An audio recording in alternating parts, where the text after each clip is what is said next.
Chennai, home to 4.7 million people and spanning close to 180 square kilometers, the city has no place for a large section of its population. Living on the streets, ghettoized in slums, or uprooted and thrown into relocation sites to ensure rapid growth for the city, the very people who sustain it are systematically left out of the race for survival.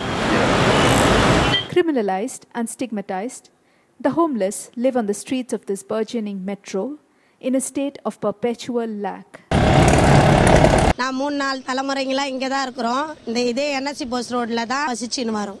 நாங்க கஷ்டப்பட்டுட்டு தூங்கும்போது அசதியில ரோட்ட போறவங்கலாம் வந்து எங்களையே அறியாத எங்க பக்கத்துல படுக்குறாங்க. துணிங்க எல்லாம் விலகி பார்க்கறாங்க. எந்த ஒரு முகவரியும் இல்லாததனால எங்களுக்கு ஒரு அடையாளமே இல்லாம இருக்கு. இப்படி இருக்கிறதுனால எங்களுக்கு வந்து ஒரு உரிமையை எங்களோட உரிமையை கூட எங்களால கேட்டு வாங்க முடியாம இருக்கு. நாங்க 50-60 வருஷமா இந்த இடத்துல இருக்கிறோம். எங்களை கடை போட விட மாட்டாங்க. போலீஸ் வந்து எங்களை லாரியில கார்பரேஷன் லாரியில வாரி கொட்டிக்கின்னு எங்களை போயிடுறாங்க.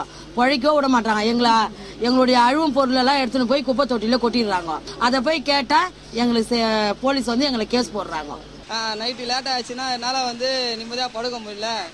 காரணம் என்னன்னா போலீஸ்காரங்க வந்து எழுப்பிட்டு போயிட்டு சந்தேக பேரில் விசாரிக்கிறாங்க.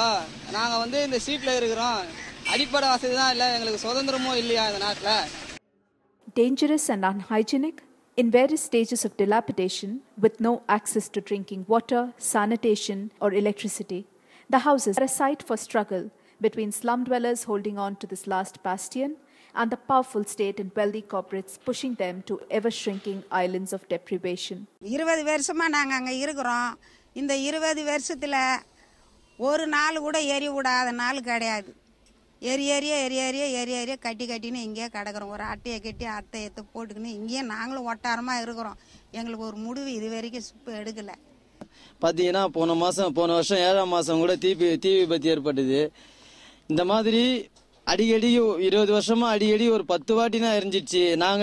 நாங்களே எப்போ கட்டுறது ஒரு மாசம் ஒரு வருஷத்துக்கு அப்புறம் எரிஞ்சிருது. எங்களுக்குன்னு பாத்தீங்கன்னா பாத்ரூம் வசதி கிடையாது, குடிக்க தண்ணி வசதியும் கிடையாது. பாத்ரூம்க்கு வந்து நாங்க 5 ரூபாய் கொடுத்து தான் போறோம். தண்ணிக்கும் 1 ரூபாய் ஒரு குடன்ட்டு வாங்குறோம். எங்களை இங்க பீப்பண்டா போலீஸ்காரங்க அடிக்கிறாங்க. எஸ்ன்றதுனால எங்களால எதுவும் கேட்க முடியாதுன்றதுக்கோசரம் இந்த டிவிஎஸ் காரனுங்க சுருக்கி எங்களோட இடத்த சுருக்கி எங்களை ஒரு பகுதி இந்த பகுதியிலேயே எங்களை சுருக்கி வச்சிருக்காங்க. நாங்க எஸ்சியா இருக்கிறதுனால எங்களுக்கு எந்த ஒரு வேலை வாய்ப்பும் கிடைக்கல. ரெண்டாவது பாத்தீங்கன்னா நாங்க ஏழையா இருக்கிறதுனால ரோட்ல போனா கூட எங்களை வந்து வேற்றுமையா பார்த்து ஒரு போலீஸ்காரன் இருந்தாலும் சும்மா கூப்பிட்டு எங்களை வந்து டார்ச்சர் பண்ணிட்டு இருக்கான். Wooed, threatened, or compelled, the city makers are shunted to the margins, the fabled promised land. In reality, relocation sites are a tragic misadventure, where the people are far removed from their places of livelihoods, access to education, and health.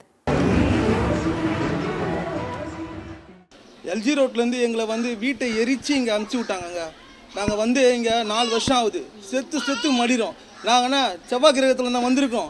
எங்களை out of சிட்டியில் எடுத்து வந்து போகிறதுக்கு இங்கே எவ்வளோ கஷ்டப்படுறோம் தெரியுமாங்க. நாங்கள் 2005 வந்து பார்க்கும்போது இங்கே 4 நாளுக்கு ஒரு முறை 4 குடம் தண்ணீர் கொடுப்பாங்க. அந்த 4 குடம் தண்ணீரில் தான் குளிக்கணும், குடிக்கணும், துவைக்கணும், சமைக்கணும். இங்கே இடமாற்றம் செஞ்சதுனால 3000 ரூபாய் சம்பளம் கொடுத்தா அதில் இன்னும் 2000 ரூபாய் பஸ் அளவுக்கு சரியாயிடுது. நேரமும் வந்து நிறைய நேரம் செலவாகுது. இதனால எங்களுக்கு நிறைய பகுதி பெண்கள் வந்து வேலைக்கு போக முடியாமல் வீட்டில் தான் இருக்காங்க. பள்ளிகளுக்கு சிறு பிள்ளைகளால் போக முடியாமல் நிறைய பிள்ளைகள் வந்து பள்ளிக்கு போக முடியாமல் நின்றுட்டாங்க. ஏன்னா இங்கே பள்ளியில் வந்து சத்துணவு கிடையாது, பேருந்து வசதி, இந்த ஊர்லேருந்து வெளியே போகிறதுக்கு வசதி கிடையாது, அங்கன்வாடி கிடையாது. நாங்கள் அயனாவரத்துலேருந்து வந்திருக்கிறோம். 4000 பேர் வந்திருக்கிறோம். என் குழந்தைய மாதிரி ஒரு 500 பிள்ளைங்க இங்கே ரொம்ப கஷ்டப்படுறோம். நாங்கள் வச்சுக்கின்னு எந்த ஹாஸ்பிட்டலுக்கும் போக முடியல. கிட்ட ஹாஸ்பிட்டல் கிடையாது. எங்கள் பிள்ளைங்களுக்கு உடம்பு சரியில்லை, ஆஸ்பத்திரி கிடையாது. இருக்கிற லெவலில் நம்ம பேச்ச வேண்டிய லெவலெல்லாம் என் பிள்ளைங்க தெம்பாக இருந்தால் போல் யாருமே எங்களுக்கு தெம்பு கிடையாது. குப்பையை பாரு நேரத்தில் இந்த குப்பையை யாரெல்லாம் வாடுறாங்களா, எவனா செய்கிறானா? இந்த இடத்துல வந்து எங்களுக்கு வசதி காவாலாம் திறந்ததுனால எங்களுக்கு ரொம்ப பேஜாராக இருக்குது. அதனால இந்த குழந்தைங்களாம் சிறு குழந்தைங்களாம் தண்ணியில் விழுந்துடுது. அதனால ரொம்ப நோடியாக ஜுரம் வருது. அப்பப்போ வியாதிகள்லாம் உண்டாகுது. இந்த கரண்ட்டில் வந்து நிறைய பேர் இதனால் பாதிக்கப்பட்டிருக்கிறாங்க. அங்கங்கே அந்த பில்லருங்கெல்லாம் திறந்து போயிருக்குது. அதை பற்றி யாருமே எதுவுமே கேர் பண்ண மாட்டேன்றாங்க. அது மட்டும் இல்லை, போன மாதம் கூட ஒரு பையன் இறந்துட்டான் இதனால். எல்லா வேலையும் நாங்கள் தான் செய்கிறோம். ஆனால் எங்களைனாலே ஒதுக்கப்படுறாங்க. கண்ணகி நகர்னாலே எங்களை ஒதுக்கப்படுறாங்க.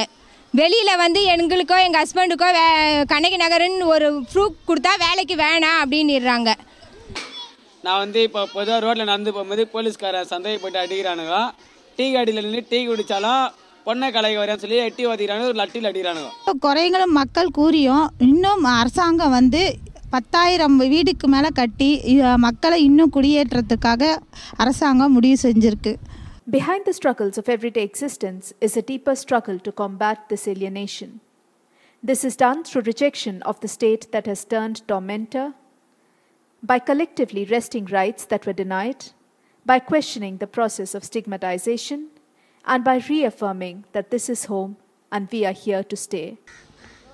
எங்கள் மக்கள்லாம் இப்போ ஒரு சங்கமாக சேர்ந்து ரேஷன் கார்டு, ஓட் ஐடி இதெல்லாம் எங்களால் வாங்க முடிஞ்சிருக்குது. தண்ணி பிரச்சனையும் தீர்ந்துருக்குது. எங்கள் மக்களை நாங்களாம் முடிவு பண்ணி அதுக்கப்புறம் என்ன பண்ணோம்னா, நாங்கள் இப்போ பார்த்தீங்கன்னா கடைங்களுக்கு வெளியவும் பில்டிங்களுக்கு கீழவும் இருக்கிறோம். அந்த வீட்டோட அட்ரஸையும் கடைங்களோட நம்பரையும் தான் நாங்கள் கொடுத்து எங்களுக்கு தேவையான ரேஷன் கார்டெலாம் வாங்கின்னு இருந்தோம். அதே மாதிரி முக்கியமானது இந்த மாதிரி அட்ரஸுங்களை ஒரு கரண்ட் பாக்ஸோட போஸ்ட் பாக்ஸோட நம்பரை தான் நாங்கள் கொடுத்து எங்களுக்கு தேவையான ஆதாரங்களை நாங்கள் வாங்கிக்கிட்டோம். கரண்ட் போட்டு வச்சு போட்டு ரேஷன் கார்டு வாங்கினேன். ரேஷன் கார்டை வச்சு விதி பணம் வாங்கினேன். வந்து இங்கே 1300 குடும்பம் இருக்காங்க.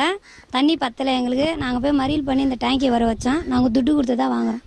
முன்னாடி இங்கே தான் பாத்ரூம் போயிட்டு இருந்தோம். இந்த செவரு வந்து காம்பவுண்ட் செவரு எழுப்பிட்டாங்க. இதை நாங்கள் எல்லாம் சேர்ந்து இடிச்சிட்டோம். எங்கள் ஏரியாவில் முதல்ல கரண்ட் இல்லாமல் இருந்தது. மக்கள்லாம் ஒன்றா சேர்ந்து போராடி தர்ணா இருந்து கரண்ட் வர வச்சோம். அதுக்கப்புறம் வீடு எரிஞ்சதுக்கப்புறம் கரண்ட் எல்லாம் எரிஞ்சிருச்சு. கவர்மெண்ட்டை போய் கேட்டோம், யாரும் கரண்ட் தரமாட்டேன் அப்படின்னு எந்த முடிவும் எடுக்கல. அதுக்கப்புறம் நாங்களே கரண்ட் அடிச்சிக்கணும். இங்கே எந்த விதமான ஒரு அடிப்படை வசதியும் இல்லாததுனால நாங்கள் 2008 வரைக்கும் 3 வருடங்கள் பார்த்து எதுவுமே இல்லாததுனால இங்கே ஒரு பொதுநல சங்கம் சொல்லி ஆரம்பித்து 50,000 போஸ்ட் கார்டு அதை ரெடி பண்ணி எங்களுக்கு என்னென்ன தேவைகள் என்று சொல்லி இந்த குடிசை மாற்று வாரிய தலைவருக்காக நாங்கள் அந்த நாளில் அனுப்பினோம்.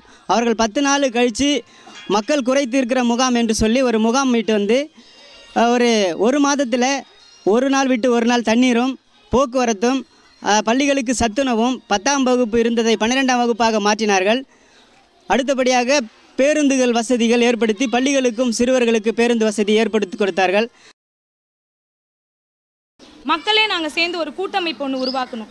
இந்த மக்கள் கூட்டமைப்பு மூலமா என்ன பண்ணோம், எங்களோட பிரச்சனைகளை, கால்வாய் பிரச்சனை மற்றும் குடிநீர் பிரச்சனை, தெருவிளக்கு, இந்த மாதிரி பிரச்சனைகளை நாங்கள் என்ன பண்ணோம்னா பீப்புள் ஆடிட்டிங் ரிப்போர்ட் அப்படின்ற ஒரு ரிப்போர்ட்டை ரெடி பண்ணி அந்த ரிப்போர்ட்டில் எங்களோட எல்லா பிரச்சனைகளையும் தயார் செய்து கவர்மெண்ட் கிட்ட ஒரு புக்காக நாங்கள் வெளியிட்டோம். அதனோட தீர்வாக இப்போது எங்கள் பகுதியில் வந்து சாலை வசதிகள், மின்சார வசதிகள் மற்றும் இந்த போக்குவரத்து வசதிகளை ஏற்படுத்தி கொடுத்துருக்காங்க. இந்த சென்னையை உருவாக்குனது நாங்கள். அப்படிப்பட்ட நாங்கள் வந்து இந்த சென்னையை விட்டு போனோமா? நிச்சயமாக போக மாட்டோம்.